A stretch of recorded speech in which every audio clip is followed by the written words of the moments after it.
Please. All right. I will introduce to you now, Mr. President. You are connected.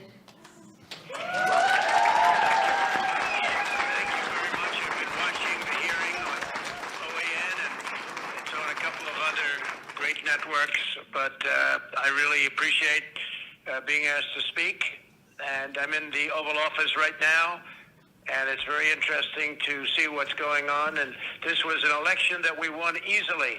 We won it by a lot. A big energy official was on this morning on a important show and said there's no way Trump didn't win Pennsylvania because the energy industry was all for him. I saw, with my eyes what happened, and he told me horror stories, absolute horror stories. So this was very sad to say it. This election was rigged, and we can't let that happen. We can't let it happen for our country. And this election has to be turned around because we won Pennsylvania by a lot, and we won all of these swing states by a lot. Anybody watching television the night of the election was saying, wow, I was called by the biggest political people, congratulations, sir, on a big win. And all of a sudden, ballots were dumped all over the place, and a lot of horrible things happened. And everybody in that room, I want to thank all of the people that signed affidavits and all of the speakers.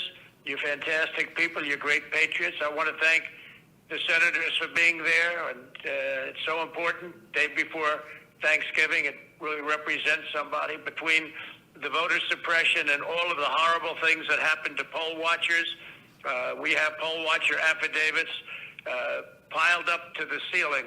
They're all over. They were treated horribly all over this, all of these swing states. I mean, virtually all of the swing states. And many other things were happening that were horrible, just horrible. But the poll watchers weren't allowed to watch. They were, in many cases, whisked out of the room, not only into pens that were 20, 30, 40, 60, 100 feet away, where you couldn't even see. They were using binoculars. People are reporting that they had to use binoculars, and that didn't work. If you were a Republican poll watcher, you were treated like a dog. And the Democrats had no problem, but they were rough. They were literally pushed out, and it was rough tactics. This is what happened here. This is not the United States of America, what happened, and I think everybody knows that. That's why you're there, and that's why you're so vehement about it. We have many cases of people walking in.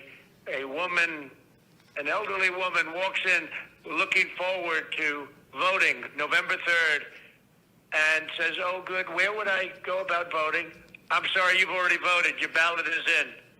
I said, no, I didn't vote. No, your ballot is in. You've already voted.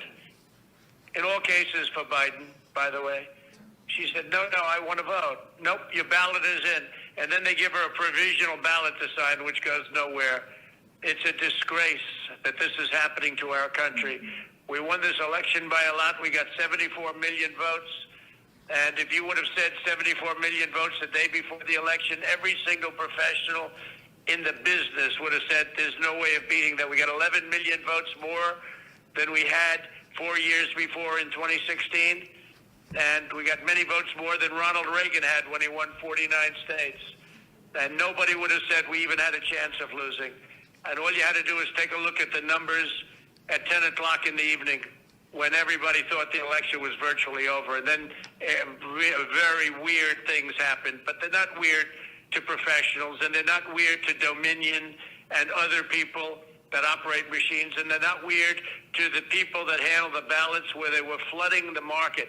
People were getting 2 and 3 and 4 ballots in their home. People that were dead were signing up for ballots. Not only were they coming in and putting in a ballot, but dead people were requesting ballots, and they were dead for years, and they were requesting ballots. And the whole world is watching us. The whole world is watching the United States of America, and we can't let them get away with it. And we have judges that are afraid to make a decision. We have judges that don't want to do the same thing. Well, a very good lawyer said, well, sir, I mean, that's a big statement for a judge to overthrow an election. I said, really? If he got hundreds of thousands of votes more than he was entitled to get through all of the things that I'm listening to right now, and you're just covering a few of them. We have hundreds and hundreds of affidavits of stories that are even worse than the stories I'm hearing. Why wouldn't they overturn an election? Certainly overturn it in your state, because we have other states that are just as bad. If you look at Michigan with Detroit, you look at the things that happened in Detroit, where you have a voter, but you have more votes than you have voters. You take a look at Detroit, Michigan. You have more votes than you have voters. And then you have two people that don't want to certify. They don't want to certify, and they're harassed violently, and they turned off the cameras during the harassment for 2 hours. And then they said, wow, and they were afraid, and they voted, and then they went back to sign, and they couldn't do it because they said, we can't do it because this is corrupt. This is horrible what's taking place. Think of it, more votes than you have voters. But that was the least of it. They have things that were as bad as that. And this is going on all over. We're doing very well in a lot of states. A lot of good things are happening in Georgia. We're getting little help from government, but a lot of good things are happening in Georgia, Wisconsin, in Michigan. They're seeing what happened in Detroit. And we sure are looking at what's happening in Pennsylvania and Philadelphia. What happened in Philadelphia, they keep the poll watchers not only in pens, but they keep them out of the building. And the only reason they got back into the building was they got a court order. And then the definition of back into the building was very far away where they couldn't see anything. And they talk about closed-circuit television, except you couldn't see it because the picture was so unclear you didn't even know what they were doing. They could have been playing a baseball game. So it's a very sad thing for our country to have this. And they have to turn over the results. It would be easy for me to say, oh, let's worry about 4 years from now. No. This election was lost by the Democrats. They cheated. It was a fraudulent election. They flooded the market. They defrauded everybody on ballots. And I just want to thank everybody for being there. You're doing a tremendous service. This is a very important moment in the history of our country. And you're doing a tremendous service to our country. And don't worry about bravery, because the people that talk the most, they're not the ones you have to worry about. And these are all talkers. They intimidate. But these are not people that you're going to ultimately have to. They push you around. They pushed our poll workers out. Our poll watchers were pushed out of the building. Okay? Some got back in. They were put in the pens. But these are not people. Don't be intimidated by these people. But they're bad people. They're horrible people. And they're people that don't love our country. So we don't have to worry about 4 years right now. We have to worry about what happened on November 3rd and previous to November 3rd. And by the way, after November 3rd, when people put votes in and they put them in illegally, they put them in after the polls closed. And one of our great Supreme Court justices made mention of that. And I can't imagine that any justice or anybody looking at it could be thrilled when they vote after the election is over. So I want to thank everybody very much for being there. I want to thank the state Senate, respected people, tremendous people, and you're doing a tremendous service for our country. And if something was done wrong, if this election was won fraudulently, and that's what happened, it was a fraud. And we're talking about, very importantly, many more ballots, many more votes than the number we need.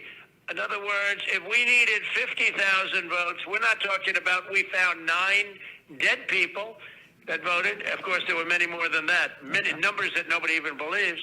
No, we're talking about numbers that are far in excess of the 50,000, far in excess of another state where we lost by 10,000.